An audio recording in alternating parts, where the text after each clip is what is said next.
Tiene que ser por el agradecimiento a los equipos de ambos ministerios.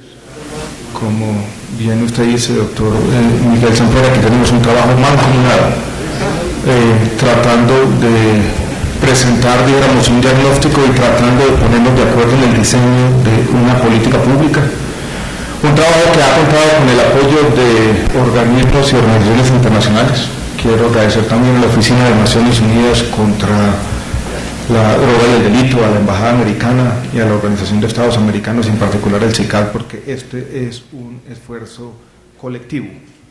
Como ya se dijo, este evento tiene, tú dijiste 3, pero yo diría 2 objetivos principales. El primero, y tal vez el que concita la atención, es la presentación del Estudio Nacional de Consumo de Sustancias Psicoactivas para el año 2013. Ya vamos a presentar los resultados, hemos creado toda la atención dramática sobre los resultados, así que ya les voy a decir 2 o 3 cositas al respecto.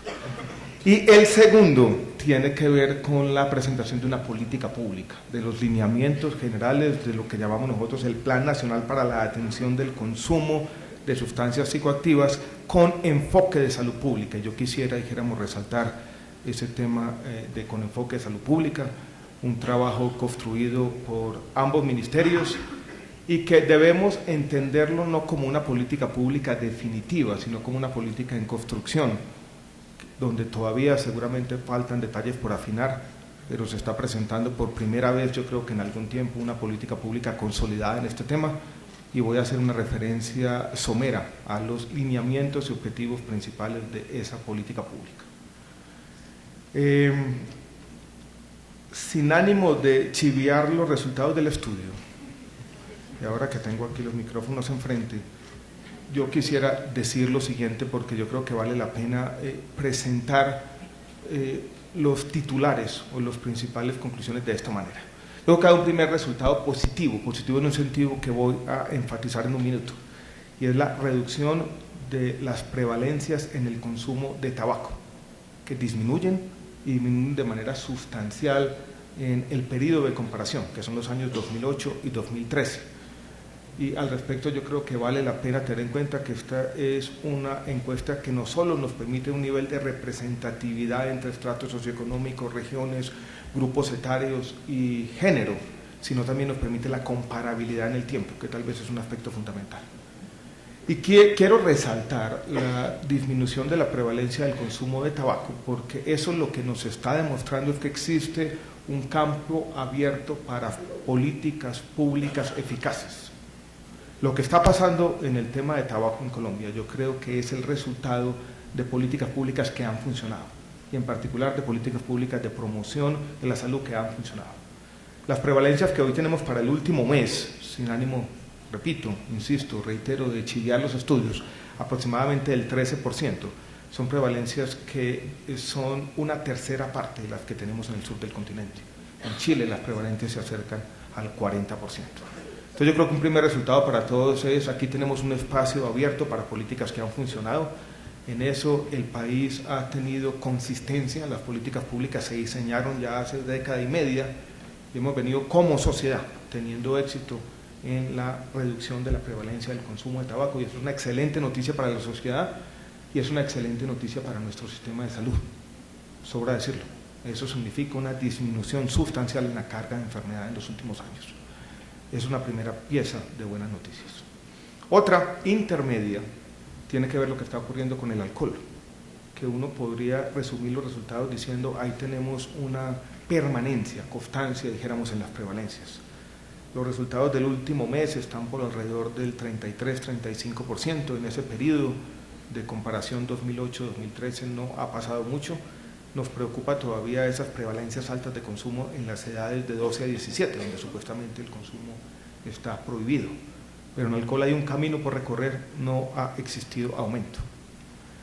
En consumo de sustancias ilegales, de sustancias psicoactivas, es donde tenemos, dijéramos, los resultados que nos preocupan, porque tenemos un aumento en la prevalencia. Yo no voy a meterme mucho con los números, pero uno podría decir que en la prevalencia de último año hay más o menos un aumento, incluso si nos remontamos al año 1996, donde hay una cifra comparable también. Es más o menos un aumento de 1 punto porcentual por década. en prevalencia del último año.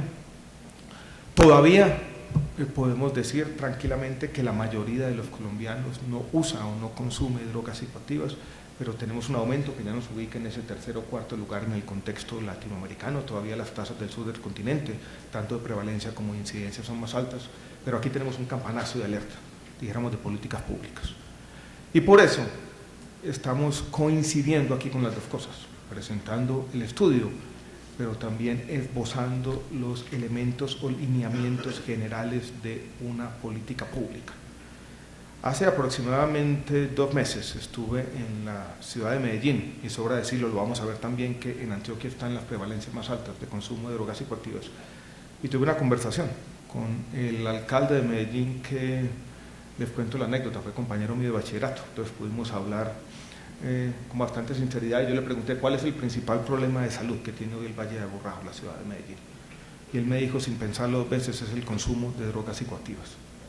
Entonces, dijéramos, es un problema de salud pública, sobre todo en ciertos lugares de nuestra geografía, que amerita una política pública diseñada desde el centro y sobre todo con esa materialización o aplicación regional.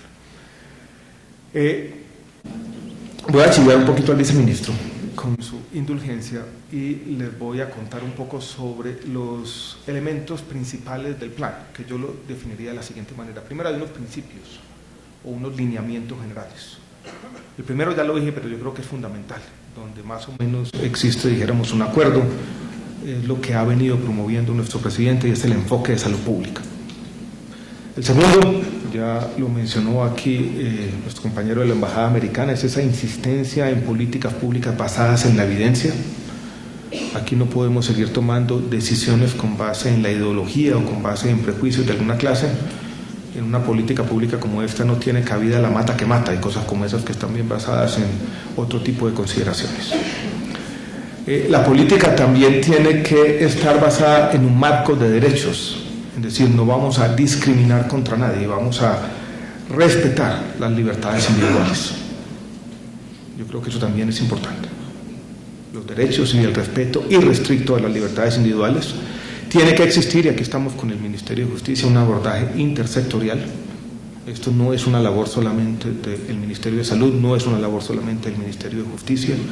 Aquí el abordaje, porque los determinantes sociales son profundos, tiene que ser necesariamente intersectorial, y tiene que ser una política también construida con base en la participación social y comunitaria.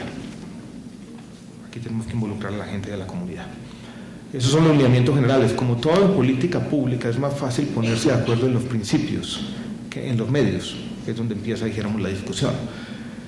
Sobre los medios vamos a tener, en contados minutos, dijéramos, una reflexión más profunda. Yo quisiera decirle que la política contempla 4 componentes principales, que son, dijéramos, los componentes integrales de cualquier política seria en este sentido, para reducir sobre todo el consumo problemático de sustancias psicoactivas. El primero tiene que ver con la promoción de la salud, con los elementos de convivencia social y salud mental. El segundo, fundamental, con la prevención del consumo, sobre todo con la prevención de la incidencia de esos contactos tempranos y después con la progresión hacia el abuso y la dependencia. Pero los elementos fundamentales, los 2 primeros pilares o las 2 primeras patas de esta mesa de 4 patas, son el tema de promoción y prevención. El tercero tiene que ver con los asuntos de tratamiento y sobre todo con la mejoría de la oferta y con la garantía de acceso. Para nadie es un secreto que tenemos en el tema de tratamiento una oferta que es heterogénea.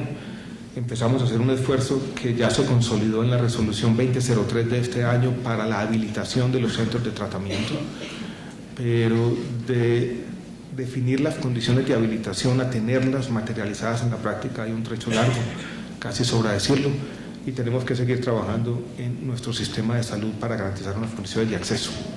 Los tratamientos están incluidos de manera razonable en nuestro plan obligatorio de salud. Colombia tiene ya casi una cobertura universal, pero hay que traducir esas promesas teóricas en acceso efectivo. Eso, como siempre, es heterogéneo. Hay veces que pasa y hay veces que no. Y también tenemos un último componente, más polémico, que ha sido sujeto de titulares estos días en los periódicos, que tiene que ver con las políticas de reducción del daño que incorporan este enfoque de salud pública. Ese es el camino que queremos mostrarle. Claramente hay un aumento en las prevalencias que no queremos desconocer, que ameritan una política pública seria, y por eso este doble objetivo de esta reunión que hoy nos concita: mostrar los resultados del informe y empezar a discutir con ustedes como sociedad una política pública que nos permita, ojalá en algunos años, mostrar que las prevalencias ya comenzaron a disminuir. Muy buenos días para todos y gracias por la atención.